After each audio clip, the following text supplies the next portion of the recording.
Rebels podcast. I am Justin Horo, joined as always by, he's not here today, Triple OG. He's down and out. He's a little bit crook, the big fella. So soft. He'll be back tomorrow, but that voice that you heard, maybe the picture's not on him. Don't start too early because you know Big Triple OG will come back and when he's watching... Oh, he came after me last time that I was sick, so I'm ripping into him now. But yeah, good. Yeah, fuck. I thought he was actually away because he's preparing to play on the Sting to replace Carraz. They've got that many fucking They're running injuries. out of troops, mate. We'll get to that.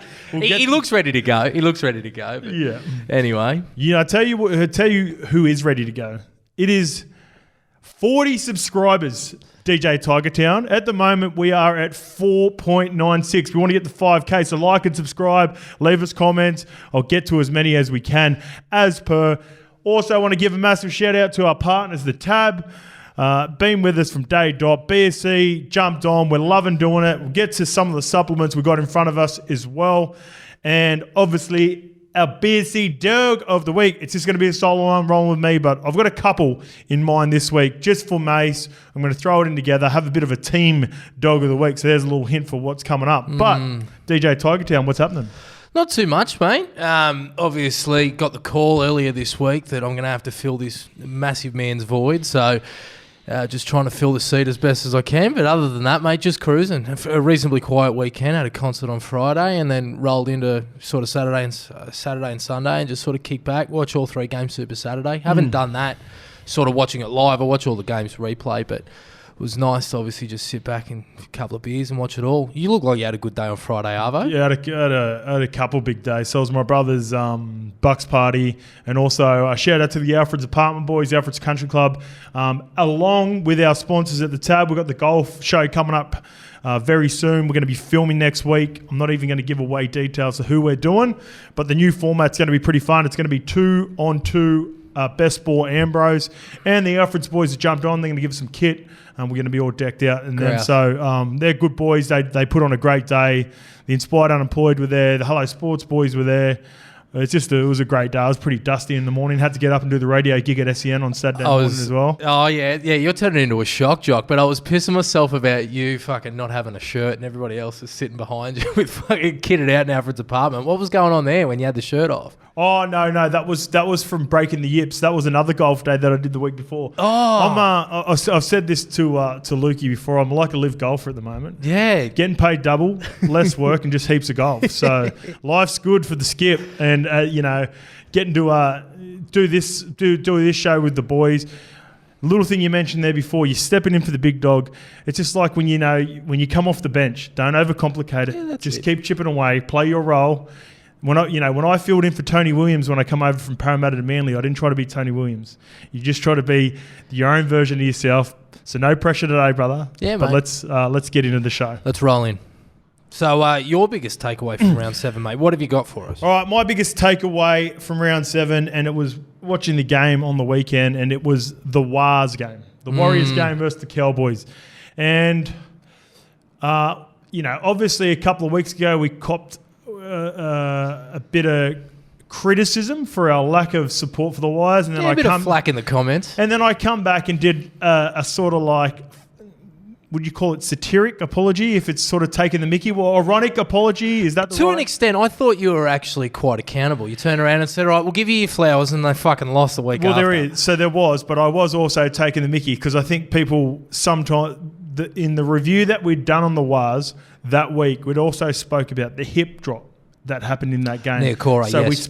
we'd spoken a lot about that game previously in the show, but no, jokes aside with this one, and this is genuine. This week, 23,695 fans were watching the Wires on the weekend at Mount Smart, and you could feel that coming through the TV, and it just got me thinking when I was watching the game about. And this is, I'm not taking the piss here, where I would be right now with my content career, doing this at levels, if it wasn't for the Wars making those sacrifices back in 2020, spent a year and a half away from their friends and family. Some of the boys enjoyed it. Some of the boys, the single boys, I know had a bit of fun. But I was watching it going, fuck, I'm just so happy for the Wars. And I think everyone who loves and watches their footies can appreciate what the Warriors are doing right now. I dare say a lot of fans' number 2 team would be the Warriors based off what they've done the last couple of years. And even now, it's not like, they're going really well in the competition, but it's not a team full of stars. No. It's a team full of toilers. The way they're performing, it got me reflecting on the last couple of years, what they've been through as an organisation, where they are now. It was just all positive, mate. And I was just thinking to myself, really appreciative of them for not only keeping the game going as a fan, but who knows, a couple of years ago, I've been doing content like this for ages now.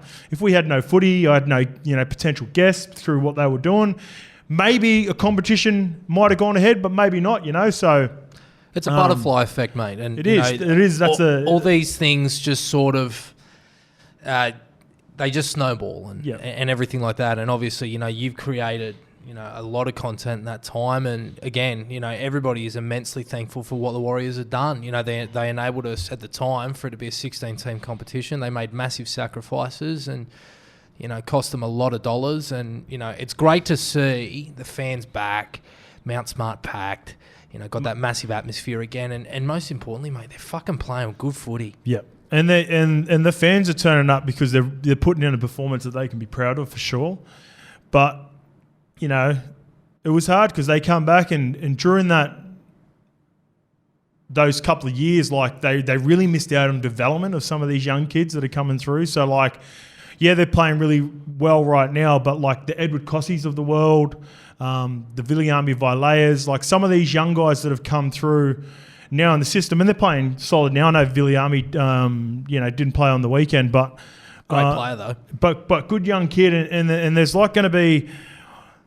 All the clubs were hit hard by it as well during COVID, especially if you're in that age group of the 18 to 20s that missed out on the SG ball, the 20s, and weren't necessarily part of the first grade squad. But none were hurt more than the Warriors because not only was there no competition for the 18s or 20s happening during that COVID period, the development and education that they could have given these kids or ways of implementing that, they couldn't even do that in their own country because they were in Redcliffe at the time. So, just really happy for them. I'm going to be pretty Wires-centric in this, as you'll see, but I thought that was a pretty cool moment just when I sit on the TV watching them perform well, getting that penalty at the end, Shawnee icing it with those. And this is another thing, right? Even the conditions. So everyone knows I love a depressor, which we'll get to. And I had even seen that someone had wrote in Todd Payton's depressor. But he was good, by the way. Yeah. But someone wrote in the comments, or I think it was on YouTube, or when I was watching him on YouTube, who else is here for the depressor? Hoping that fucking... So it's starting to get its own little thing. It's creeping up. Yeah, which is unreal. But...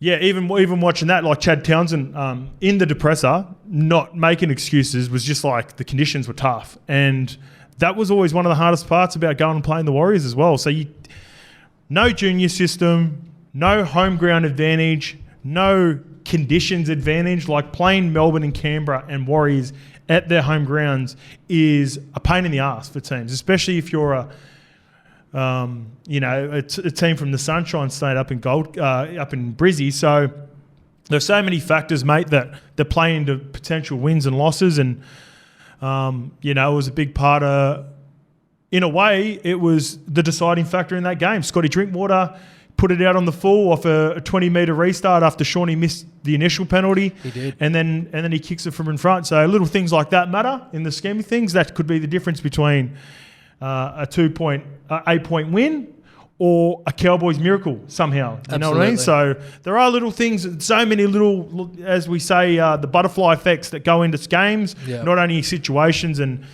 shout out to the Wires, so happy for him. He's currently sitting second or third on the ladder at the moment. I believe so. But as well, just talking about the pathways and stuff, obviously no flag, no SG ball for some time.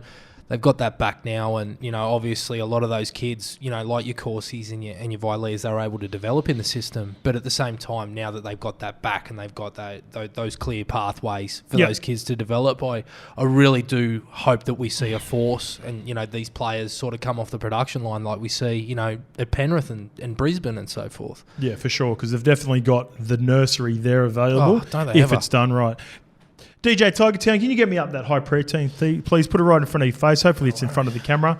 So, what were you trying to tell us that you were hitting last week? The creatine. You're not on the creatine.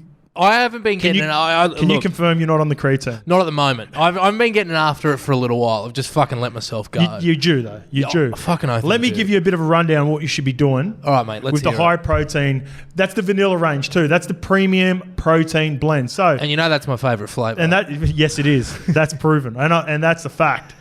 So what I want you to do, mate, is to get into that great tasting high protein, low carb blend of quality protein. This is my little combination. This is what I get going. So whether if I've got a couple of hours before a session. So this morning, let's give this morning as an example. Give me a rundown. Went for a little swim this morning. Nice. So I swim about a K, go down to icebergs, get after it, feeling pretty good. After that, have myself a nice little coffee. And then I'll get into the high protein vanilla range, right? So what I do is I put that in a little smoothie. It's like a little meal replacement for me. Add in some frozen blueberries, maybe a banana or two. Plenty of protein and carbs. If I'm feeling cheeky, I might chuck in a second. And it's got the scoops in there as well. So you just give it a little double scoop, chuck some oats in there, maybe some organic crunchy peanut butter, chuck it in the smoothie, whip it up. You strike me as an oat milk sort of guy for some reason. No, you're almond. No, I'm straight. You're OG. I'm plain Jane. Oh, you're plain Jane. Okay. So that's my little combination anyway. That's where I chuck the protein in. It's a great little replacement. I don't like to have a full meal until a little bit later in the day. So that's how I roll, mate. The high protein vanilla range.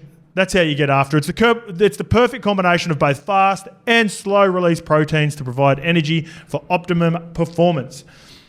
It's also currently available in Woolworths as well as online at bodyscience.com.au and in independent supplement retailers. This is the other little supplement we've got as well. This is the Collagen Regenerate. It is HASTA tested for quality and purity, unsweetened, added vitamin C. Currently available in Coles, Chemist Warehouse, online at bodyscience.com.au and in supplement retailers as well. Brilliant, mate. That was a mouthful. You handled that very well. Yeah, I got after it. Yeah, because I'm feeling good. Got the protein into me. Everything's charged up. I'm ready to go. Love it. So let's get into our Dog of the week. Is it Dirk, Dog? What is it? It's a bit Dirk. Yeah. It's a Dirk. So because do you watch South Park? No, but I'm thinking like the OG reel, that kid who's playing high school football and he goes, that I get Justin Horo, dog. Willie Mason, dog. I get sent that fucking 5 times a week. I'm not even joking. Like now because of it, we're getting pumped, especially because now we clip it up with our Body Science DOWG of the week. The reason I say DOWG, me and Mace are big South Park fans, and it goes love back a bit of social commentary. It goes back to an episode of Cartman as the hall monitor. So if you watch South Park, you know what we're talking about. But our BSC DOWGs of the week. Round 7, and I told you it was going to be heavily wise focused. I'm going for the board bros in the middle. Hey. I'm going for the board bros. So Jazz Davanga, 12 carries for 115 metres and 47 tackles on the weekend. And it was one of those games. It wasn't like anything crazy in the sense like these are the sorts of players we look for, DJ Tiger Town, when it comes to DOWGs, because there are guys that are like game winners and the big names. Like we do the Munsters and we've done the Nico Hines before. We do. But sometimes I look for the Jazz Davangas and the Dylan Walkers of the world. The Battlers. Yeah, the toilers. The toilers is a good one. The Battlers sound like they're strugglers. But I know what you're going with. Yeah, that sounds a little too low socioeconomic, doesn't it? Yeah. So, Dill Walker. So Jazzy Davanga, very solid stats. 47 tackles, led that for the Wars. He just kept on turning up for his teammates, and there were some guys that had really good performances for the Wars, and Shawnee obviously stands out with a bit of class and how well he's playing this year. But I don't think people realise, like Dill Walker. So in the space of the last probably 3 or 4 years, he's really transitioned his game. He's come from being a centre to being morphed into this hybrid 14. And because he does it so well, I think people really take it for granted. Absolutely. How hard it is to transition, and that player and that sort of position value is so invaluable at the moment. Like you've got to have it in your team, and to be able to then go back out on the edge, play 6, have some. It wasn't clean the entire way, but you wouldn't expect it. But just defensively, really good efforts on Jeremiah Nanai all day, all night, who's, arguably one of the best back rowers in the game. It was just an all-round solid performance from Dylan Walker and Jazz Tavanga, who not only... It's almost like a bit of a reward, the DOG of the week for them for just being DOGs a year and being versatile, even Jazzy, right? So... in the first 4 or 5 weeks, these two were coming off the bench. They're playing, fairly big minutes, about 40 to 50, sometimes even 60 minutes. It's still big minutes, but it's a different kettle of fish when you start, and it's a different sort of preparation as well. So, for both of those boys to be so versatile, be team first players, and not only filling in those roles, but essentially accounting for wins for the Wires. I just think those two guys have been unbelievable. As you can tell, I'm very high and very pleased with the Wires' performance against the Cowboys, which we'll get to a little bit later on, but just realise that, we have covered a fair bit there as well. But I think those two have just been unreal for the Wires, and I just want to give them their flowers. Absolutely. Just quickly, for the people at home and for myself, actually, what is the differences in preparation for somebody who starts and then coming off the bench? Oh, so obviously, you got to get into... When you start... you can't go... It's about finding balance. So when you start, you got to conserve a bit of energy. You might not know, you might have to go 80. So a guy like Jazz Tavanga, who plays in the middle, just say, for instance, if there's an injury or two, you've got to be prepared mentally and physically to be able to go 80. So you can't front load your energy. You can't be shooting out the line. What he does so well when he comes off the bench, right? When he comes off the bench, it's a completely different mindset. He knows he's got 10 minutes to rip in before half-time potentially, so he can go after the game. So what you got to do is change your style of play as well. So you got to be able to be thinking long minutes, but also still got to be, even though you're reserved in a way, you still got to be able to put out a solid effort, because the game's still going. Like it's, they don't care that you could potentially have to play 80 or you're only going to play 20 and get subbed. Everyone's trying to score on every play. Everyone's trying to bet each other. You still got to be physically up for it. So, there is a different little mindset. But then Dills is even harder. Like playing in the middle, getting used to... People think it's hard sometimes playing in the middle, in a sense. In a way, the middle's obviously... It's more taxing on your engine. But the role's more simplified? It's simplified because you just sit in the middle. Like when I used to miss fucking 5 or 6 tackles a game sometimes as an edge back rower because a lot of the decisions on me. Someone might run my inside shoulder, trying to protect the half, so many things, or I'm shooting out the back, trying to shut down a play before it gets out to us. But in the middle, it's basically everyone's shoulder to shoulder. If you've got a solid enough middle and you get in, you help each other out. That's why you see middles, hookers, they obviously rack up 50 tackles, of course, but it might be 1 or 2 misses, where if you look at edge back rowers, they've got 5 to 6 misses. And it's not because they're poor defenders, it's because they're having to make harder decisions on faster athletes out wide who are trying to break down the defensive line. So again, there was a couple of tackles, Dill Walker, where he got caught isolated on Nanai, very close to the line, legs tackles, solid. Yeah, they're quickish play the balls, but it still takes a lot to be able to go, all right, I was defending in the middle for essentially 18 months, but now we're bringing it back in. I'm just defending out on the edge, and I've got Jeremiah Nanai, who's one of the best ball runners in the sense where he can run down and out on me, and all that just comes into it. So you've got to have really good footy IQ to be able to swap in and out of positions. You've got to be able to understand what your role is, who's around you, what their strengths and weaknesses are, and these two boys are doing it really well. So the Board Bros, my BSC Dergs of the week, Jazz Tavanga and Dylan Walker. Sweet. Who was your... Depressor? Depressor protagonist, I suppose you could call it. So... With Scopes Depressors, as I mentioned, people were commenting on the YouTube clips of Toddy Payton's, but no one's safe. Even the greats come after the greats, and this week's Depressors, Trent Robinson. Hey, he's good for a depressor. The Chooks don't lose too much, but when they do, he's always short odds to deliver a depressor. Well, look, I disagree. I think Robbo cops it a fair bit because of who he because he's a Roosters coach. So I think Robbo's one of the more fairer. What's the word for him? Like, I think he has the more balanced arguments on a lot of game issues across the board. Quite self-aware. He's very self-aware. I always seem to be agreeing with him when it comes to matters, which I'll get to a little bit later on when he referenced a different part of the depressor. But one of the part of the depressor that really got me, and it was with regards to the Lindsay Collins try. There was a bit of back and forth on it, but right at the death, he goes, there was enough angles there to say it was on the line. That's the role of that, as in the bunker. Because he talked about the original decision was from Grant Atkins, I believe. He didn't get a clear view of it, and then he sent it up to the video referee. If they miss it on the field, which they did because they were surprised by it, and this is what I agree with, but then he went on to say, then Smitty saw it, and Lindsay saw it and went, hey, that's a try.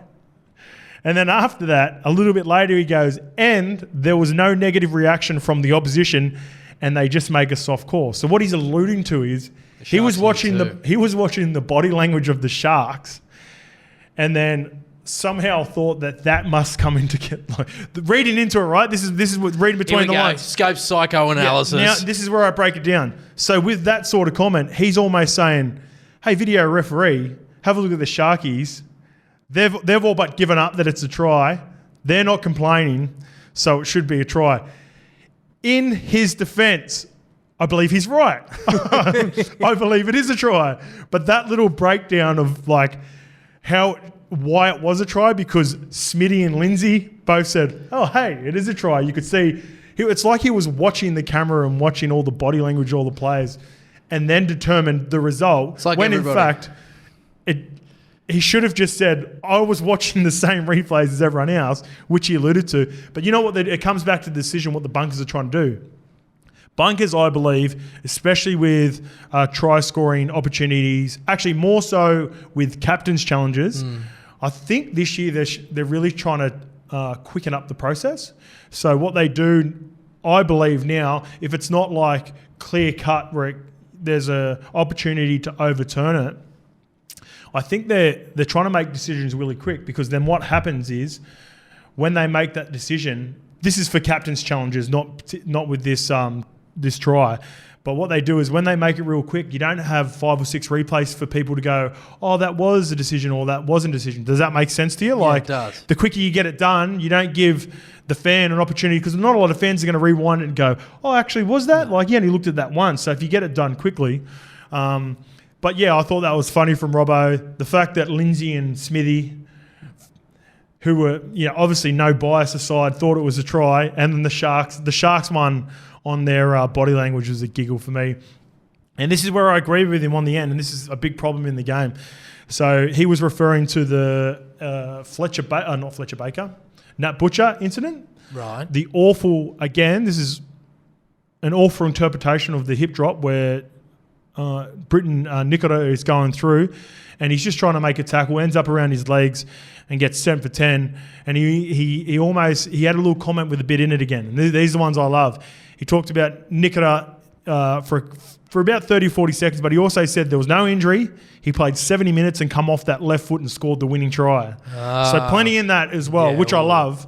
But again, that's the point that I brought up last week with the potential 5-minute injury assessment rule.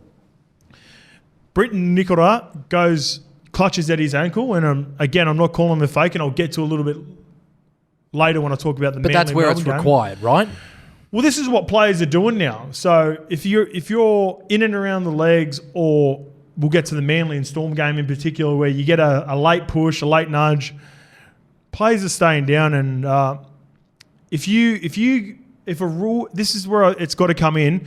If a player gets sent to the 10 in the bin because of a rule where you've stayed down and the bunkers had to intervene, there has to be at least a 5-minute injury assessment rule. Has to be. Yes. Because it's like a player's going off for 10 in the bin for something that a lot of us as rugby league fans, and even me, an ex-player, are looking at going, that's very minor. and it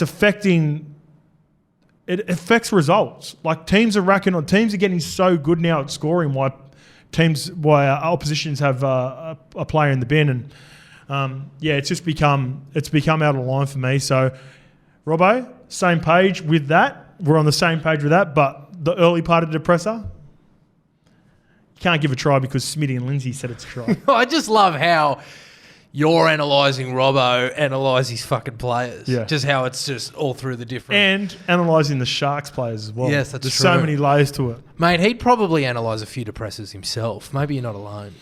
I reckon if the more we clip these up and the more they get out, it's coaches see. I'm telling you, coaches see content too. So we'll see. We'll see. And I'll talk about a player who's also seen some content and reached out to me as well. Ooh, okay. All right. You want to kick into this review? Yeah, let's get into the footy, brother. All right, beautiful. Thursday, Dolphins and the Rabbits. Rabbits ran rampant in that second half to come away victorious 36-14 rather. How did you see that? Yeah, this is a fairly good game. The big one was the Kenny Bromwich brain explosion. And Kenny's such a good player, but completely flipped this game. Redcliffe, they've been really good this year. They've been competing in every game, and they'll right into this one. The Rabbitohs only kicked away when I believe they scored again. This is what I was alluding to before. I think they scored 3 tries while Kenny was in the bin. I think they did too. All down the left edge too. So it doesn't necessarily matter what position you're in. You're always going to be one short. So that strike edge for them on the left-hand side, they kept on attacking it. Latrell and Cody went to another level, and they really kicked away with it, mate. And another little thing like with Cody, this is one of the ultimate compliments too, because he just gives me, he's the modern-day Cliffy. Yeah. And obviously both being strong Indigenous boys, playing in the 6 jersey. And Cliffy was a different sort of player in the sense the way that he come up with plays is way different to the game right now. So the game's so much more structured. Of course. But essentially it's the ad-lib part of their games that make them similar. Because Cliffy used to run through, he had a nice little drop-off, dummy, in and around the ruck. Like, that's how you broke down teams back in the day. With Cody, it's in that nice little shape where he sweeps out the back. But his ability to play ad-libs still in that moment where he double pumps, like the try where he threw to Alex Johnston, that was 100% his third option. Like, I know he's got it in his repertoire, but I believe in that moment, he was looking to play short. He was looking to play at the back. Yeah, to trail. And then he almost wanted to go short, but then he'd seen how far the winger had come. I think it was Asako. Asako had come so far out that he just ended up lobbing it over the top. And I know we see it a lot and that play's there, but for him to do it so consistently and hit it on the mark with how many forward passes are thrown as well, it's a real talent that he's got. And yeah, he just gives me, 100%. He just gives me that mad modern day Cliffy Lyons vibes when I watch him play. His reactions and his instincts are second to none in this competition. And as he's getting older, he's certainly not slowing down. But it's similar to Munster in the sense of if you see him sniffing around the middle on sort of play 2, 3, 4, he's sniffing around Cookie and his forwards. He's on. You know he's not going away.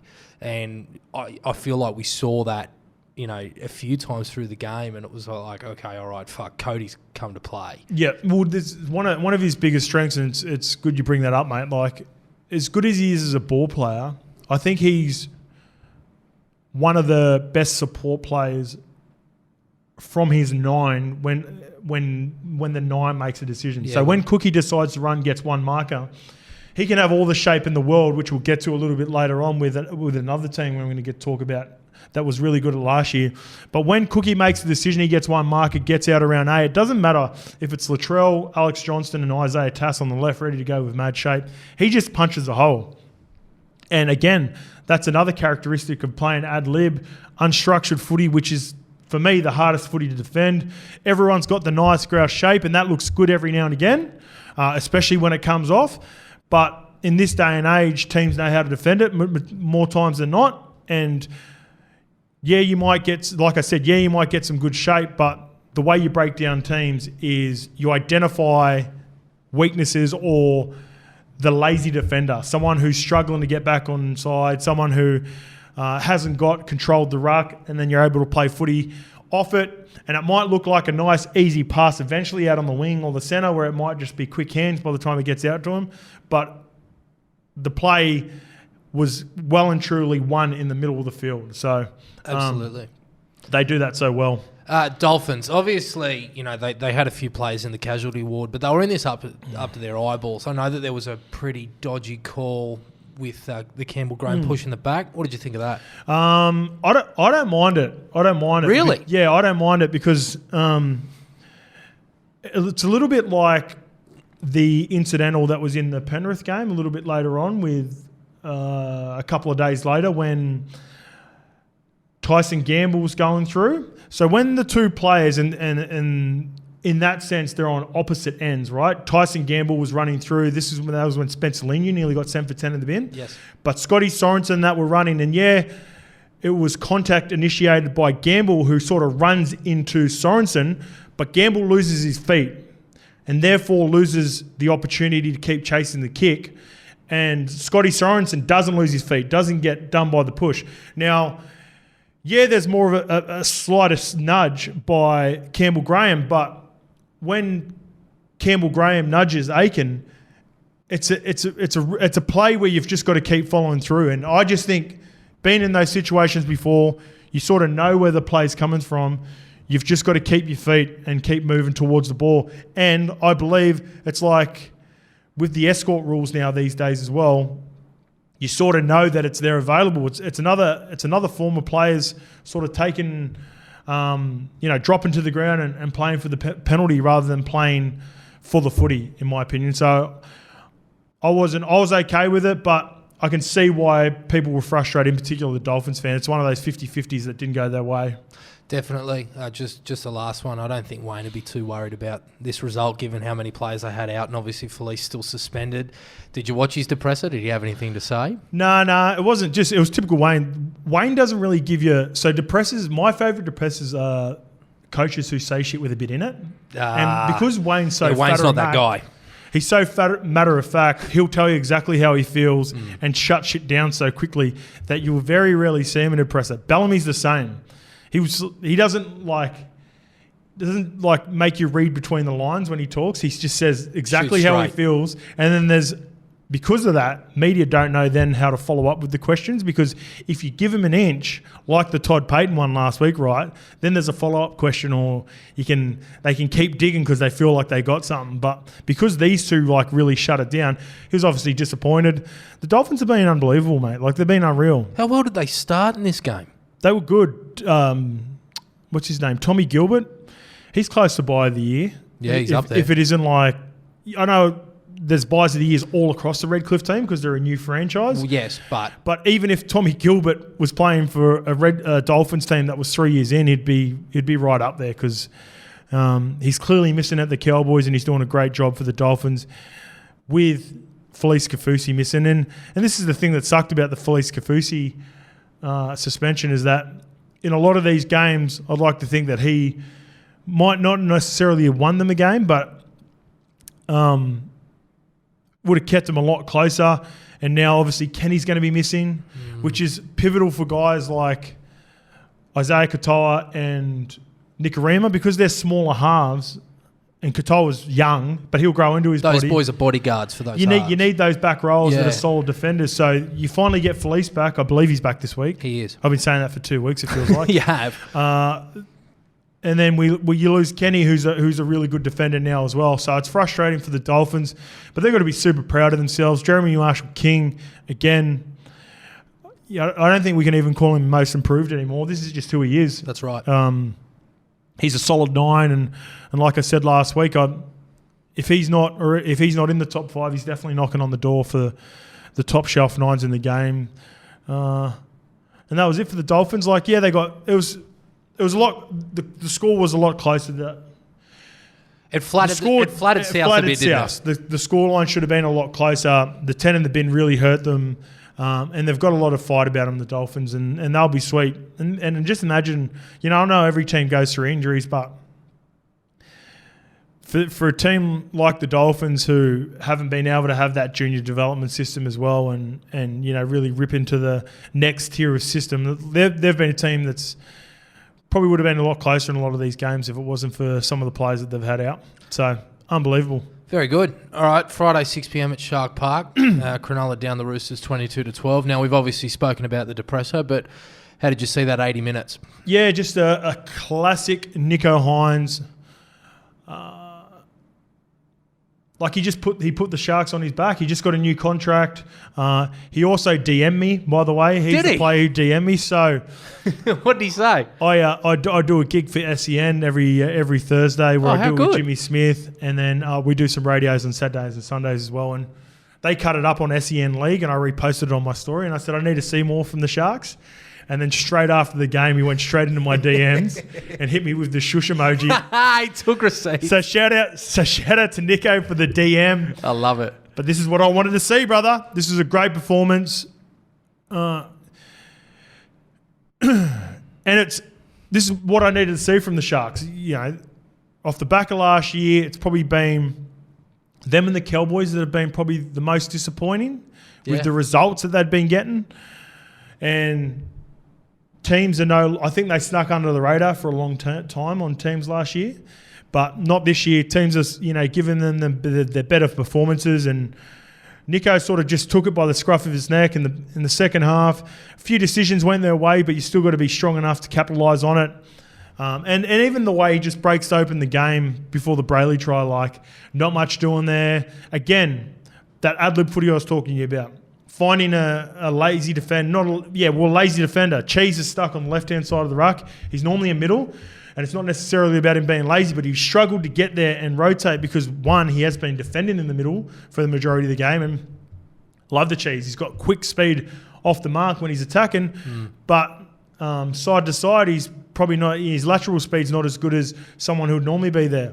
Nicho identifies it, shows out, little show and go, goes straight through, and then Brayley underneath. So great performance from Nicho. Really good performance. Bounce back from the Sharks, who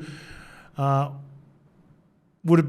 It's hard when you have a performance like they did against the Warriors, where they're up by 20, they lose a game that they shouldn't lose, and then they get the bye. Yeah. And you want to play those games straight away. If you get pumped by 40 or you give up a lead like that, you'd want to play the next week's game the day after. Yeah, I was going to say, you'd ideally want a short turnaround, wouldn't you? Yeah, you want to get straight back into it.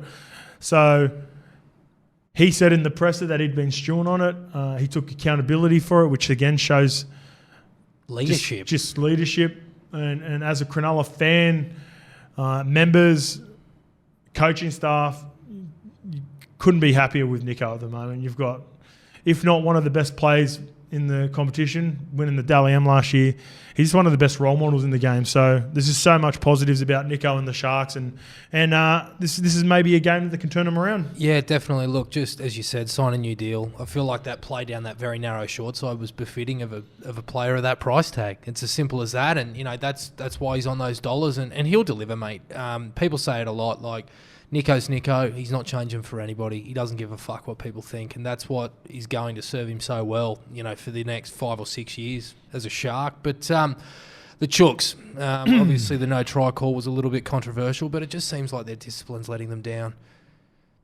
Yeah, for sure. Too many 10 in the bins in crucial moments, and I think the Radley one really sums it up because there was no malice in it. It was a questionable 10 in the bin. So, again, I was watching the DEPRESSOR after, and Teddy was talking about the result. And I still want to know this. Someone might be able to correct us in the comments. But basically, Teddy told them to hold on to the tackle because he believed it was their ball. But remember last year they changed the rules. If you hold down a player to then challenge the ruling, you get 10 in the bin. Mm. Now, even Robbo was saying after that they believe that the challenge is still available. It'll be interesting to see if that's the rules, but if it is in the rules, then it just sort of sums up the Roosters in a way, and what's been happening. They're making dumb errors at crucial parts of the games, and even with the Cheese one, there's not much more he can do. was it Brayley it was Brayley who was flipping around in the tackle. It might have been Ken McInnes actually. Was flipping around in the tackle and Cheese sort of hits him high, and there's not much you can do. You want your players doing that. You want Cheese was trying to rip into a good part of the body, and because of the tackle, McInnes ends up dropping down.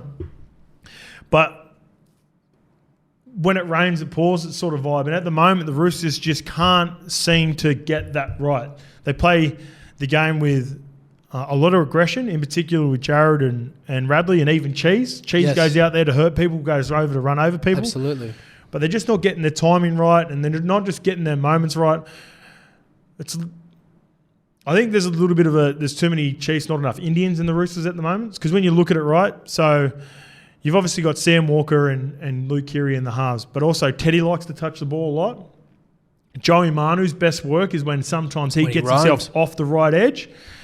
And then you've got a young prodigy talent that's got, getting paid a shitload to go to the Union next year, and Joseph Suaalii, that people start going on the outside when results don't go their way. Why is Joseph Suaalii only having 7 carries for fucking 60, 70 metres? So you start looking at the stat sheets and you go, as a player, you're like, oh, fuck yeah, I'd like to get more involved, but like, how do you find the balance? Because Radley's a hands on his... He will touch the ball sometimes 2 to 3 times a set with shape through the middle where he either tips on and carries himself. So the Roosters are just really trying to struggling to find that balance at the moment, and I think it's the main part that's letting them down. Therefore, when they're not icing plays or moments as well as they'd like, they're getting frustrated. And stuff like the Radley pushing the back to Munster the week before, even Radley jumping on that one, they're just really hurting them at the moment. So I think that's the biggest problem with the Roosters. I still think they'll, obviously got the quality enough to fix it. But without doubt. That would be the main concern, I think, for Robbo and the playing group at the moment. Definitely. All right, Friday night, 8 p.m. Manly bounced back with a win, 18-8 over Melbourne. Did you watch this one live, or were you too busy on one? I was too busy getting after on Friday night, but I had to go watch this one back. A famous fucking Bird Gang victory. Yes. It is that hit on Olam. So this is what got my attention. So our man, Triple AG, he sent out the tweet talking about the hit on Olam. And that's as good as hit that I've seen. And I got a front seat ticket to one of the best hits of all time when Stevie Maddai cleaned up Georgie Burgess at Brookie in 2014. Yeah, 2014. And that was as good as it got. But geez, no one hits Juzzy Olam like this. No. Man. Well, I know Juzzy Olam isn't 125 kilo like George Burgess is, but when you're 125 kilos and 6'4", 6'5" like Georgie is, you got heaps more area to hit. That's right. So my man Skivvy Maddai, he was pound for pound the best hitter that's ever played the game, without a doubt. And then he had another good one on his left hand wing, called George Shafur as well. But the way that Stevie Maddai hit George was as good as it gets. But Big Georgie's got a lot of target about him.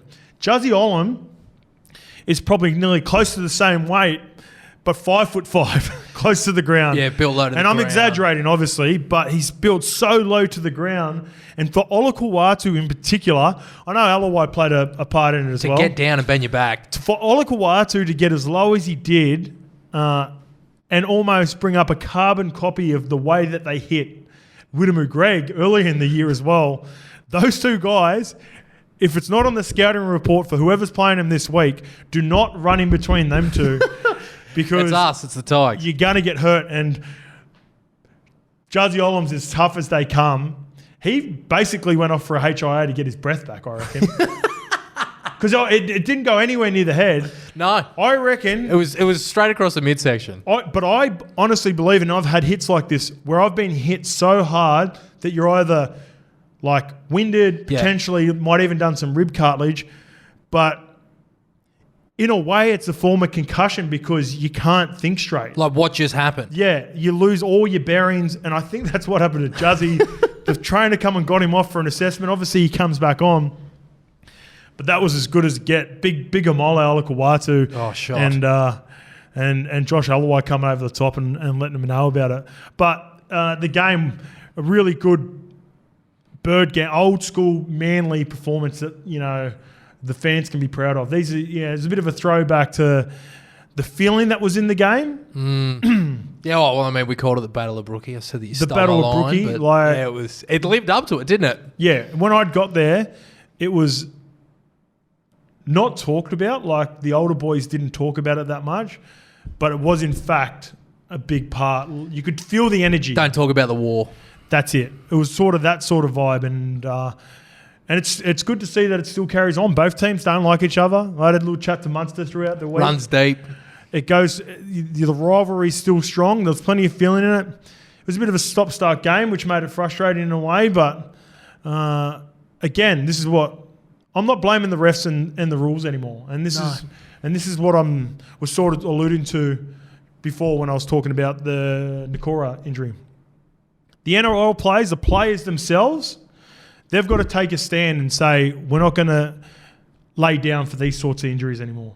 Otherwise, don't complain at the end of the year in big games, in finals, when a player on the opposition lays down after an innocuous hit. Innocuous, is that the word? Innocuous, correct. Innocuous hit. Like a non-event where they're not actually hurt. Yeah, correct. Like a little push in the back. There were some in this game that were a little bit harder than others, but I do believe, actually, I know there was gamesmanship from both Ches, Munster, some other players where some hits happened to them. And boys, it's all right when you're on the right side of it and you're kicking a penalty or a player gets 10 in the bin. But when it gets to finals footy and it costs someone a game, you can look back at the start of the year and it's not just those two players. It's not just Nikora. And I'm not saying these boys weren't injured. Sort of Ches and Munster because I'm close enough, I can say that. But I'm saying at the end of the year, when it happens against you, you look back and go, maybe I shouldn't have done it. Yeah. With this little gamesmanship, we're creeping into a bit like where it's soccer, and you know that there's a clear advantage if you stay down, but it's just an ugly part of the game, and you don't like to see it because I'll tell you where we won't see it. It won't be in Origin. No. It will not be in Origin. No, it'll be spoken about in camp. Do not lie down. Well, and see, this is the same thing with any, like when they were cracking down on the high tackles, remember? Yes. And crusher tackles and all that a couple of years ago, it just becomes a non-event. Why? Because the players are too proud to stay down in Origins because it's the best of the best, and you're supposed to be the toughest of the toughest. Don't do it why do it at NRL level? Like, I know there's some moments in gamesmanships where, like, I'll give a couple of examples. Is like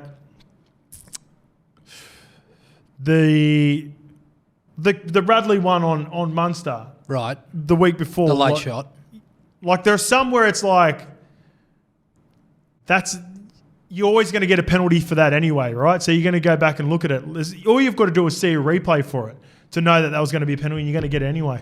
So if you can just get up and play footy, you'd like to think, and you leave it up to the bunker, because you know how far a bunker can go back and go on a decision now. You'd like to think that they could just come up with it without having to lay down on the ground and get up, not go for an injury assessment because you're fine. Yes. All three players praying to the Lords above, to the footy gods, that they're all happy to go this week. And again, not targeting those three players because they're just the ones that are front of mind because it happened this week, but it's happening across the board. And there'll probably be more games where I miss some more of them, but it's just an ugly part of the game, and it's not going to change unless the players want to change it. Yeah, definitely. I just want to talk about Siebes. Obviously, a couple of questionable results for Manly in terms of the draw against Newcastle, and then they got battered by Penrith. You know, people have never doubted his tactical prowess and his ability to read the game and his ability to sort of build structures and whatnot, but man management's always come under question, and obviously after these two sorts of games, they needed a response. He got a response out of his troops. This is a massive turning point for Seibold in his coaching career, isn't it? Yeah, it was a good performance. I think for Siebes and Turbo. Yeah, he looked better. He wasn't 100%, but I think both of those guys. It's easy for Siebes in these moments, though. DJ Tigertown, I haven't said it as much today. It's easy to coach a team when you've drawn against Newcastle, who, yeah, they're having a great season and going better than expected, but on paper you'd think Manly are the better team. Yes. And then they get blown out by Penrith when some awful punters like myself gave them a chance. It's easy to coach teams because the boys are already fired up and ready to go and want to get into it as well. But the one that stood out was Turbo. So He's obviously still not 100%. Yeah, he's still getting used to this running style, isn't he? Yeah. And the mechanics of it. And I think it's just going to be an ongoing thing. It took Latrell last year when he got back from the States a good 6 to 7 weeks, and I keep referring back to that too. Because I think that's the time frame we've got to sort of work with. I know we're at week 7 now, but they've had the bye, and even in the Bulldogs game, he was on limited minutes and was hobbling around out there. I think it's going to take maybe a couple of weeks for Turbo to get back to full fitness. But don't worry, mate. He's playing the Tigers. He'll have an immortal-esque performance on Sunday. That's a scary game for me as an Eagles fan, by the way, which we'll get to. We'll get to that. We'll get to that in the next potty. But yeah, just the intent from him straight away. The kickoff doesn't go straight down to him where he can labour off and throw it to the front row. What does he do? Just carries it. First carry. Gets straight stuck into him. Testing the back out straight away. Letting the Storm know that he was here to play. The middles. They always try and take him out of the game. Remember that qualifying final, 21? Yep. They just went after him. So the fact that he went after them and signalled his intent was a great sign, and I think it led to a famous Manly victory. Chez's running game was really good as well. You can tell when he's on. You know, he's told me many times you can get a good indication on a lot of halves, even though they're halves and they're not paid to carry the footy. When a player gets themselves involved in the game early, just gets used to a bit of the physicality. And then, like I said, as a back row, you go, all right, he's on today, you know, he's gonna have a crack. So then subconsciously as a defender, you start going, well, he's been running, so I might have to just check him a little bit harder. Therefore, it opens it up for people on the outside, and they get to have some joy. So good performances across the board. Melbourne have been trending up. Played in big couple of games. Don't stress too much if you're a Storm fan. It was a really good performance. I'm just going to put it down to the Seagulls with a better team on the night. Yep. It was a very stop-start. Melbourne had a couple of big weeks, but they'll be fine.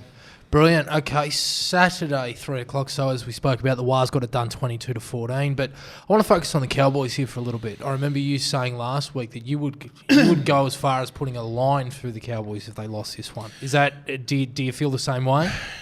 Yeah, I'm still on the fence. When I was watching the Cows, and this is what we were talking about before, how I was alluding to it with Cody Walker and South. Right. It's beautiful as some of their shape looks like for South. The beauty of the team is when they get on a front foot and they roll through the middle and Cookie's humming and they get Jai Arrow back, who was good, but Cam Murray's playing footy.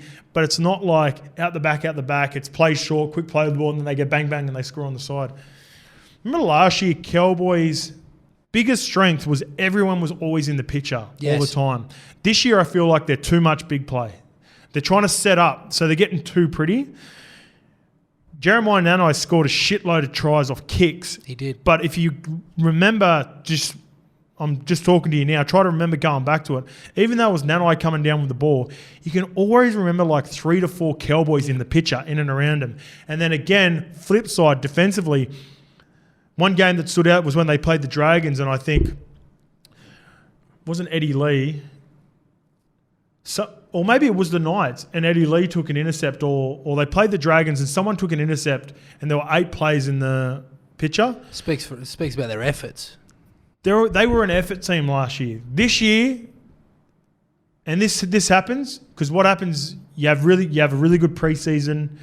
So you get away from some of the things that work well and you start going, all right, we've got that down pat now. We know how to work hard for each other. Let's fine-tune ourselves. We've got all this grouse shape. We've got mad combinations because stuff like that was working for them at the back end of last year. They've now lost the will to work for each other and defensively work hard for each other, which was their strength first and foremost. It was. They would send teams away. Then they would grind and go bang, bang, bang through the middle, come up with a couple of nice little tries, and then off the back of that, then all the shape would look grouse. Then they'd start coming up with the nice plays through Drinky at the back end of games, icing out teams, shape, little kick in for Jeremiah Nanai. And I think now at the moment they're missing that because they're not doing the hard stuff early. And this will be the frustrating thing for Todd Payten and for Chad Townsend as a skipper, the team's there. They're still capable of it. I still think they can go on a run, but they played a team in the Wars, and let's get on to the Wars because that's enough about the boys, that were willing to do that. Right. They were willing to defend their line. It doesn't look pretty all the time. I love getting into the grind, this team. Think about their tries. Even the Marcelo Montoya try where he breaks up hooks up Eddie Cossey, like, that's not like grouse fucking shape. If anything, it's awful shape. The ball hits the Dylan Walker, my dog of the week. Ball hits the ground. It goes to the deck. But what do? Because they just compete and work hard for each other. It's gritty. You start getting the bounce of the ball. Those things start happening for you. Why? Because you've earned it. And then on the flip side, the Cowboys are there going, fuck, we can't get one of them at the moment. You know, there was a couple of tries, Murray Taulagi, where he was all but over. Leg goes out. Dallin Waiteni-Zelezniak, one-on-one rakes it. Just little things like that aren't happening for the Cowboys at the moment, and I think it goes back to their efforts. And then on the flip side, like I'm saying, the Warriors are doing those things, so they're getting their rewards and they deserve it. So it's cliche, but it's very much earning the right. That's it. Okay, all right. So I guess the next question for you is everybody talks about this Andrew Webster rebuild, and look, if you throw back to the days when obviously Stacey Jones was running around and when Ivan was coaching them, it was a very, very flamboyant tendency to offload through the middle, electric outside backs, blokes like Manu and stuff. Whereas this team is very gritty. They love a grind. They complete high and they defend well and they stay in the game just enough for SJ to ice it. Is this now what we can come to expect for the Warriors moving forward? Well, even go back to the Ivan era as well. As much as you think it was like unstructured play, we played against him. They had one of the more structured plays in Jimmy Maloney, who was perfect for that role because Jimmy was ad-lib, but he would also kick to corners really well, chase kicks, and then it gave the freedom for Shawnee to do what he's doing. And in a way, there's some similarities and it's working well for them, but Webster's just doing a good job because he's just created. Sometimes players just need the difference between a lot of players in the NRL. I've said this before, where you've got your top shelf players, guys you can plug and play into any team, and if you're lucky enough to have, sometimes at any given time you might have 4 to 5 of them. I was part of a team at Manly where we just had stars across the board, so it didn't matter too much about the coaching. Or even if you look at the Melbourne teams, as good as fucking Bellamy is, and he developed those players into them, he essentially could have just, I think in a way, sat back during some of those years against the lesser teams, not against the big games. That's where it's required to have the next level of coaching. But those Melbourne teams were so strong that they could have run themselves regardless. But then there's a big, once you get to sort of maybe the top, I'd say even 30 players in the competition, there's not much difference between a guy who has a good season, having a down season, might be on big money, might be on low money. The difference is consistency and form of a team as a whole, and what sort of coaching he's getting and the belief that he gets from those coaches. And sometimes when you see, again, let's go back to the Cowboys last year. They were second last the year before. No one's seen them. I think I had them getting the spoon last year, but they go on to get third. Why? Because Todd Payton created a lot of belief and they had work ethic and they looked after each other. And that's what got them to where they were in the season. Warriors are the same sort of team. Not household names. I mean, they're solid first graders and they recruited. I always said I like the way that they recruited because they recruited solidly first graders. But a lot of these players wouldn't necessarily be locks to make other teams, is my point. But as a whole, and the belief that Webster has in him, I've listened to his press as well. I think he does a really good job. And it's not easy, but it helps when you're winning games at the start of your career. Might be a bit different if he was at the Wars and he was 2-5, like some coaches have been there. But things are happening for them, and you get on coaches when things aren't going well. So you've got to give him credit when things are going well. And he's changed the belief in the team. He's really bought into the culture. And the Wars, I don't think they can win the comp, but I was hesitant to put them in the 8. I think they're going to be a top 8 team this year, and they're going to make it real hard for teams, especially when they play in Mount Smart. And I think they've got a real opportunity to turn Mount Smart. Is it still called Mount Smart? Into a fortress. Sure. Check that out. No, someone will correct me in the I'm fairly certain it is Mount Smart, but I'll have a look for you now. One moment. Yeah, Mount Smart Stadium. I don't have much else on that game, mate. Yourself? Yeah, that's it. That's all good. Okay, brilliant. All right, Penrith 16, Newcastle 15, which was the 5:30 game on Saturday night in Newcastle. But, mate, credit to the Knights. Like, to go toe-to-toe with Penrith, who I know weren't on their game, and obviously Nathan iced it and all that other stuff. For them to remain in these contests, it takes a lot of grit and a lot of guts. And, mate, they're playing for their coach. Yeah, and they're playing for each other. Another team that are playing for each other as well. Like everyone knows, I'm not the biggest Jackson Hastings fan, but I've said this so many times. He fits perfectly with Tyson Gamble. Like their combination. This is why I wanted Kalen to start fullback at the start of the year. They work well, and, don't they? and there'll be a big decision coming too, because we're filming this before the teams come out. So it'll be interesting to see what role KP plays, because Lockie Miller has been unbelievable as well. But I don't know how you move Gamble and Hastings at the moment as well. So it's a tough decision for Adam O'Brien to make. Newcastle, it was another game where it was good to see Newcastle fans turning out and getting behind their team and even clapping them at the end. They're turning it back into a fortress, aren't they? Yeah, well, just Newcastle, it's a strong rugby league part of the world, Newcastle, and the Hunter region. And they're really proud of their team at the moment. It's because of performances like this. And in a way, they were pretty harshly done by. I know there could have been a few decisions where you look that were 50-50s. The big one is that Lachlan Fitzgibbon strike on Nathan Cleary. Yep. If that was, again, a little bit of gamesmanship from Nath, he takes a bit of a hit, but he stays down and then he gets back up. That's a penalty. It was high around the chest to neck region, it was. and it was more lazy. So I've never got. I'll never go out and support player that sort of does something that's essentially a lazy play. In a way, it was opposite to lazy because he's going out and putting the kick pressure on, but at the last minute, just does something stupid, and potentially that could have iced the game. But Newcastle were also really harshly done by with a couple of decisions. There was the Dane Gay guy. Swearing one is just... Was it the fact that he was the captain? No, Frizz is captain, wasn't he? Is he? Yeah, Frizz is...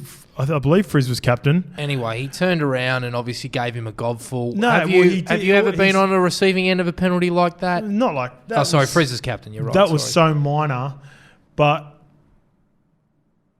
it was just uncalled for, and it just shows, for me, it shows a lack of, what's the word for the referee? Just be confident in yourself. Like he's saying. So what he said was "fuck me dead," right? Yeah. So he's trying to say that it wasn't targeted towards the referee. It was more because you can say, just say for instance, like Jerome Law, I believe was the player that was all over him. You can "fuck me dead." It's like Jerome.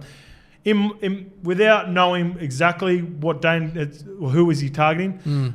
There's a pretty fair chance it was at the referee, but it didn't deserve a penalty and change of ball. Like it was a rough decision, and then the Frizz one was even worse. And you could tell I watched that DEPRESSOR, and I thought that was going to be my target. Because Adam Bryan's a Hall of Famer DEPRESSOR too. We haven't been able to get to it. We'll get there. But are you talking about the hair pull here? Yes, the hair pull on Jerome Law. How do you see that? Oh, that was an awful decision. Yeah, why? Awful, because Jerome's, if it was blatant, I don't want someone's hair to get pulled out. And I know there's been a few comments recently about, if he grows his hair and that, that's his decision. Yeah, he's got to wear it. And then he's got to wear it. I don't want to see, I wouldn't have liked to have seen if he's getting away and then you can see that he's just grabbed the hair, yanked him back, because it's just an ugly look. And again, it's one of those things, it's a bit careless and lazy, so I'm all right for a penalty. But you could see that Tyson was clearly going for the jersey and even got some jersey still with the hair, and then it was a part of the process of bringing him down. So I didn't like it. It obviously hurt them. They didn't get the result. It did. But the Knights are just... Yeah, with the combination with Hastings and Gamble, it's just working so well. So because Hastings is so ball dominant, and sometimes you can look at it, there's pros and cons to it as well, where it doesn't work out for a team. But because he's so ball dominant with a guy like Gamble, who doesn't necessarily need the ball as much, no, it's a bit like on the opposite side where Isaiah Yeo and Nathan Cleary dominate the ball for a lot of the time. And then Jerome, my biggest compliment to Jerome has always been his humility, in the sense that he doesn't have an ego and he doesn't have to touch the ball 30 times a game to have an effect on the game. He just plays his role to the best of his ability. And they're good touches when he gets them. Well, that's why it works, right? And this is why it works with Gamble and Hastings, because Hastings basically controls the entire ruck, all the middles. So all the middles are almost on cruise control. Like they just you can flick the mind off and just know, because Jackson Hastings is just going to call the play all the time, come underneath, drop, He directs. be direct. He directs everyone around, and then as soon as Gamble sees something, it's like he's got a hot call to be able to get after it. So, like I said, it's going to be interesting to see what happens. If you're O'Brien, what are you doing? What's your spine? I'm probably Hastings 7, Gamble 6, KP 1, Lockie Miller 14. I like it. But I don't think that's going to be the team. I think he's going to dig his heels in and go back to the 6 role and bring Gamble off the bench. Interesting. It'll be great to see KP back, but yeah, I mean, look. KP might start in the 14 for the first week. I did have a sneaking suspicion, but I thought it was ridiculous. Take all the juice out of the game and then bring KP on. But this is where he gets himself in a tricky position. If the Knights, who have the Knights got this week? I don't know. If the Knights go well in that game, Cowboys. So just say it works. The Knights are in a nice little arm wrestle with the Cowboys. KP comes on. How good would it be to see him through the middle? Sprinkles a bit of magic on. You can't get stuck with your $1 million player and your marquee player coming off the bench and doing a job. So it ends up becoming quite a tough decision for him. But yeah, we'll see what happens. The team list will be announced tonight anyway, straight after this show or before the show. So we'll have a lot of you people listening might have already seen the lineup. But yeah, that's where I think they're going. I think KP will come off from the 14. Penrith, good enough to get the job done. Nathan's hitting them sweetly with those drop goals for second one in a couple of weeks. But what did you think of their performance? I've always said that if there was a guy to kick a field goal to save my life, I want me mate DCE. Yes. He's as clutch as they come. I think he's still got a ridiculous record of either game-winning field goals in regular or extra time. Wasn't there a game against New Zealand at Mount Smart and he kicked 2, but they were with different feet? Yeah, he's got a nice little fakie. So I used to do this one at training. We used to practice it all the time. He'd fake right and then he'd kick it off his left. But fuck, man. In the last... Well, this year, Nave's been hitting them sweet. Close would be a close second. Tyson Gamble hits them pretty good as well. Like he'd already got 2 before that. I think that was his 3rd. This season? Yeah, but back onto in his career, he hit a couple of field goals, not game-winning field goals. It's a couple of field goals. Yes. They said in the coverage. If you're a Panthers fan, this is as good as win as it gets sometimes. You know, when you come out and you win really strong against a team like Manly the week before and you blow them off the park, it's not going to be like that every week. Sometimes you got to find a way to win those ugly wins, and Knights are much improved. They really gave it to them for a long portions of the game. And for most watching, were probably the better team on the day, the Knights. Yeah, I'll give you that. But at the end of the day, the Panthers have got 2 points. Nath comes up with some big moments. Spencer Leniu this year, feel like he's gone to another level. Winding up, last year at the Panthers. Oh, he's been fucking charging. I know he's always been aggressive, but I think he's been better this year because Fisher Harris has missed a couple of games recently. Liam Martin's injured again. He stepped up. Kicks has been gone. He's really, and he hasn't even been rewarded as well with that starting spot. Because he's a bit like the board bros at the Warriors, where he's coming on having such of an impact, where I think Ivan's like, we need that. Every team needs that second hit, and he's given it to him, man. He's been unreal. The Panthers outside backs, I think Toto only had 105 metres, so Newcastle did a really good job on him. They contained him. Mate, this is what I said the other week when I was talking to about Manly about picking and choosing. I'm happy to give Dill Edwards, respectfully, 200, 250. I don't care if Dill goes 250. But if you can find a way where you can limit Brian Toto, so you might give up a little bit more on Dill Edwards to have a set line to make sure you're ready to go for Toto. And even Taruva, I think Taruva it felt like he was closer to the 200 mark that he normally gets. But I didn't have a look at it. He just felt like he was getting more yardage on his carries. It's almost a way you've got to pick your poison sometimes when you've got a team like Penrith who was so strong across the park, and Newcastle did a great job. But the class of Penrith's too good. Beautiful. All right, Queensland Derby. Broncos 46 to the Titans 23. I feel like a better side would have kept Brisbane out of the game after their slow start. The Titans were brilliant to start the game. I think that CANBERRA no try probably hurt them a little bit, but what were your thoughts? Yeah, great point on that, because that's what I was thinking. So you almost sometimes give teams credit for... It's a bit like we did with the Dragons, right, when they played the Broncos. They had a really good 70 minutes, and then they blew out in the last 10 minutes and let 3 tries, and you go, oh, well, they're not too far away, the Dragons. Well, we end up finding the Dragons are further away than what we think, because the results after sort of sum up what happened in that 10 minutes. And for the Broncos, very lucky in a way to get back into the game, because I thought the Titans really well and truly had control of that game. The Jaden Campbell little chip over the top can go either way. Reece Walsh is in the line. He's the one that charges down the ball. He gets caught in the line. So Jaden Campbell chips over top. It was a really good heads-up play and potentially could have got them to kick away even more. But he gets charged down. Marty Tupperwell picks it up, finds Herbie Farnworth. They go within a try leading to halftime, and then straight after halftime, maybe 5 or 10 minutes just before the Walsh try, Fozzie tries to put a kick in. Jordan Ricky puts the foot out. He does. And then picks it up and goes the other way. So there was a period of 10 minutes just before and after halftime that was crucial in this. But like you said, mate, if the Titans were, for the first 30 minutes, I thought far and away the better team against the Broncos. I completely agree. How fucking good was Jaden Campbell? I wrote down Jaden Campbell's too good to be a start, to not be a starting. That's what I was going to say. The same thing to you, mate. Like, he has to get a full-time gig and play at least 24 games a season. Yeah, he's if Titans don't keep him at fullback when Brimo comes back, and I dare say Tanner Boyd's the one that misses out, and he's been pretty solid for him as well. He's been good, but I can't picture them dropping Fozzie after bringing him up specifically for that to calm down the team. Then he could be that X factor that other teams are looking for, the Parramatta's of the world that are talking about getting in these sorts of players. He's just too good. And, yeah, there's some things in the game you'd like to have back, like that kick, and the same as the other guy on the opposite side, Reece Walsh, who...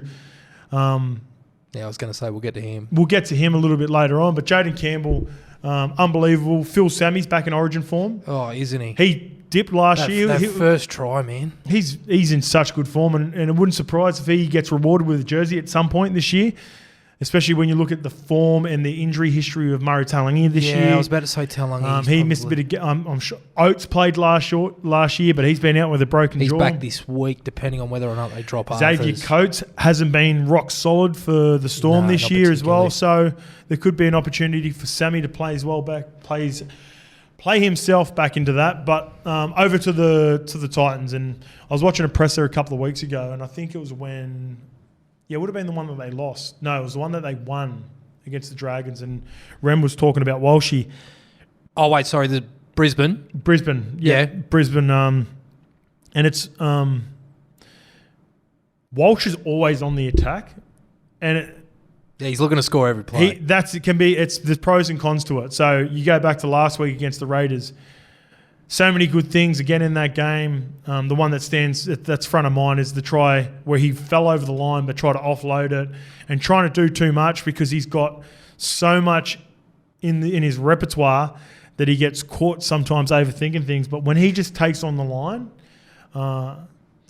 he's putting himself again into Origin calculation.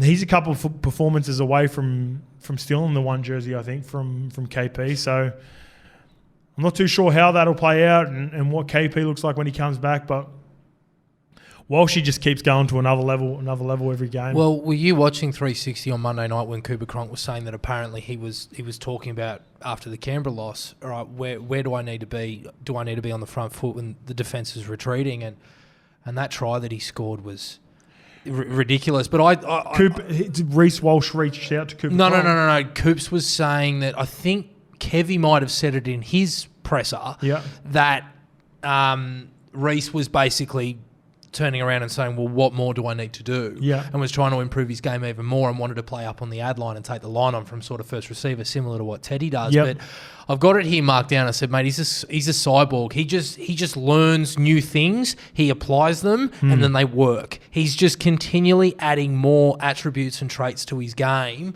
And I don't know where this bloke's ceiling is. It's just Well, Ren said the biggest part of his game with Walshy is just making sure that he's able to rein it back in every now and again because he wants to do everything and he's willing to learn everything. And that's a great point what you brought up there, and that sort of sums up the kid. I watched a Sunday Footy show as well with Billy Slater, and Billy Slater said that he's constantly calling current and past players about how to improve his game and how he can get better. So the sky's the limit for him. The sky's the limit for Brisbane. Titans were good, but exactly to what you said, they get beaten 43-26. They should have shut the door on them, shouldn't they? Not only if they don't shut the door on them, then it can't get to 43-26 because take out that 10-minute period where they put on. So did they kick the goal? No, Ren missed the goal. So it's 10 point. It was essentially a 10-point swing, but they've got to be able to fight back after putting in such a good performance to start the game for me. Absolutely. All right, Sunday, first game, Raiders victorious over the Dragons, 20-14. Took a little while for this one to warm up. The first half was sort of very, very quiet, very stop-start, very low quality before Tautau Moga sort of broke the deadlock. But, mate, tell me if I'm wrong. I feel like, and let's just not include the Penrith game because I got dusted. Let's not include that in the form line. I feel like the Raiders either rise or fall to the quality of their opposition, depending on who they're playing, and it's just making for a lot of inconsistent games week to week. Yeah, even the Penrith game all the way up until half time, they were performing in that game. Yeah, you're as right. Well, yeah, they're up so to their eyeballs. they're having a good crack. Yeah, that's the sort of team they are. I say this all the time. They're a very hard team to read, very hard team to punt on if you're having to play. Courtesy of our friends at the Tab. These two teams love playing in these sorts of games as well. Raiders and Dragons. They're very similar in a way. They're very reliant on probably their main two guys that are very ball dominant, Ben Hunt and Jack Whiten. But it's a difficult way to play sometimes as well because they're not. It's almost like they're. They're not getting in the way, but it's like no one else has confidence to make a play outside of it when it matters inside the red zone. Yeah, that's interesting. They become reliant on those boys too much. You look at the Hudson Young game winner. Fuck, he's got some toe.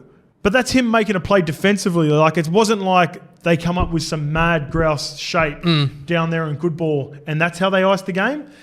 It just, even when Hudson Young scores a lot of the time, sometimes he puts a kick in for himself and regathers it. He does. When nothing else is doing off an offload, or you think back to some of the Elliott Whitehead tries of years past as well. So this is the sort of team the Raiders are. Unfortunately, this is the sort of team the Dragons are.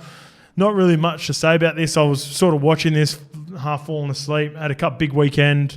Is there anything else from you on it? Like the Dragons...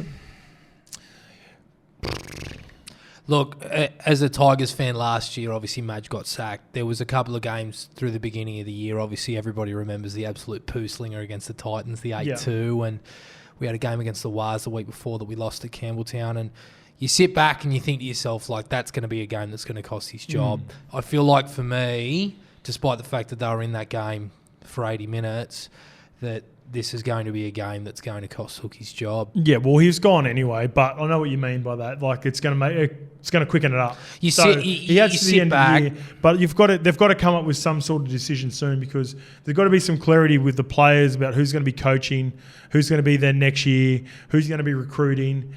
If you're a player that you're going through a decision, going to the Dragons as well, there's so many boxes that they've got to tick, but. Yeah, it's not far off, is it? And then when you look at the Raiders as well, if you're a Raiders fan, you must you're not frothing over this performance as well. No, because that's what I mean. They stoop or they rise to their opposition. You know. Yeah, this is just who these teams are. Fairly not the biggest wrap up on them, but it was a bit of a boring game, to be fair. Yeah, I can only imagine Mace going that it was a bit of a snooze fest. So I can hear him in the back of me fucking head.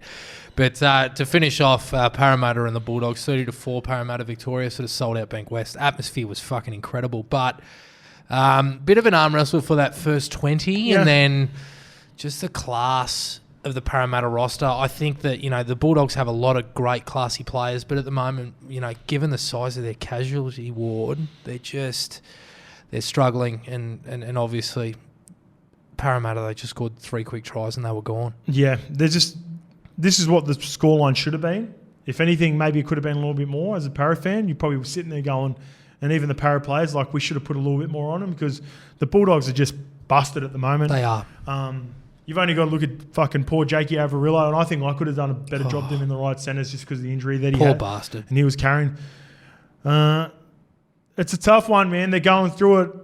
One thing, I love depressors. I went and watched Cam Serraldo, and one thing I respect about Cam Serraldo, and I'm happy to say this while Macy's in here as well, they're not making making of it. No. The media are constantly trying to ask him about the injury toll, and he's not buying into it. It's next man up. They'll be stronger for it. If you're a Dogs fan, don't get too down on him on the last couple of weeks' performances. Obviously, kicks hurts a little bit. Paul, I really felt for Reid Marnie. He struggled. He had a couple of errors. He had a couple of penalties. It was one of those games where you can see when you want it so much. Yeah, the emotion. And then it starts snowballing. The harder you work, the harder you try to work, the worse it gets. He was even trying to take scoots and running in the back of his own players. It was a tough day out for him, and the Para boys were letting him know about it too, which would have been making it even more frustrating. They were pestering the shit out of him. Did you see where there was a penalty 10 out? And one of the boys had the ball from Parramatta. He walked over to go and get it, and they kicked it over the sideline. They were just toying with him. But look, if there's a positive for the Dogs, how good did Tavita look? Tavita was very good. Tavita was solid. Regan Campbell-Gillard was again the best. He was great. He was the best for the Eels, but I don't know. Sometimes there's if I'm going to be critical in Para, you need that performance by Regan Campbell-Gillard was needed while Junior was out, not when Junior's back and they've got the full deck of cards, if that makes sense. Yep. I'm watching that game going, this is Regan Campbell-Gillard's best game, and he's obviously capable of it, and he was going at a depleted Bulldogs team and getting in. See, that was sort of pissed me off a little bit. Going at Reid Marnie. Reid Marnie was on the ground. Bit of a flat track bully type thing. Yeah, it's one of those situations. Yeah. Do that. For me, as a fan and ex-player, I want you to go at a team that's not busted, that's full strength, and do it against the Roosters teams a couple of weeks ago. Make a statement in those sorts of games, not when you're beating down on the Bulldogs, who are clearly ravaged with injury, missing some of their biggest players, losing troops throughout the game like Carraz. But shout out to Carraz. Hopefully he's all right. That was Parramatta's best team as well. Yeah, on paper. So they're starting to get some troops back now. Parramatta's right edge. They're ready to go on a run. I know that obviously the Dogs had a few injuries, but Will Penasini ran riot, and that first try that was created through that Madison offload. It's tough to say as a Tigers fan, but holy shit, that man can play. Yeah, Madison's a class player, but he's another one of those players. He's again when they're on the front foot. He's always playing well, him and Madison and Regan Campbell-Gillard.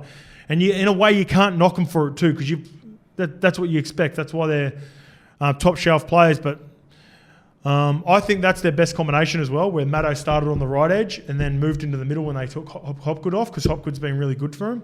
And I think therefore Brycey Cartwright come off the bench. Yes, correct. But they've got a big game coming up against the Bronx this week. They do. So this is the challenge now. If you're an Eels fan, if you're watching the Eels, Regan Campbell-Gillard, Maddo, unreal against a beaten down Bulldogs team.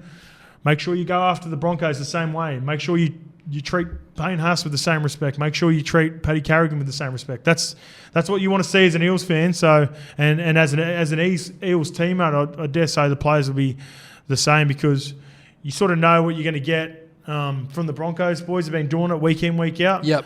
Now I think with the Eels playing the Broncos this week, that's what they're going to want to see. And they've got the makings of a team there, Para. Absolutely. I like Sean Russell. I like Hayes Dunster. There's some nice things in there. So let's see if they can build on that. Because they've got through they had the toughest run easily, the Eels. Playing all the teams off the bye. And then, jag that win against Penrith. They beat us. And then obviously that was a game that they were expected to win. They won. But this is also a side, mate, where they got dusted by Souths last year. They toed and fro. They looked like they were playing good, but defensively they didn't look great. And then they beat Melbourne the last week of the regular season. Yep. They get 2 bites of the cherry and they make the grand final. They can go on a run like that. Yes, they can. They can. And they've definitely got, on paper, across the board, they've still got the team on paper to match it with anyone. Yes. On any given day. When it gets to a 50-50 matchup, a few moments go their way, then they're definitely capable and they've got the star power across the board. Definitely. All right, mate. That's me. You done? All good, brother? Beautiful. All right. See you on Wednesday, Arvo. See you for the preview.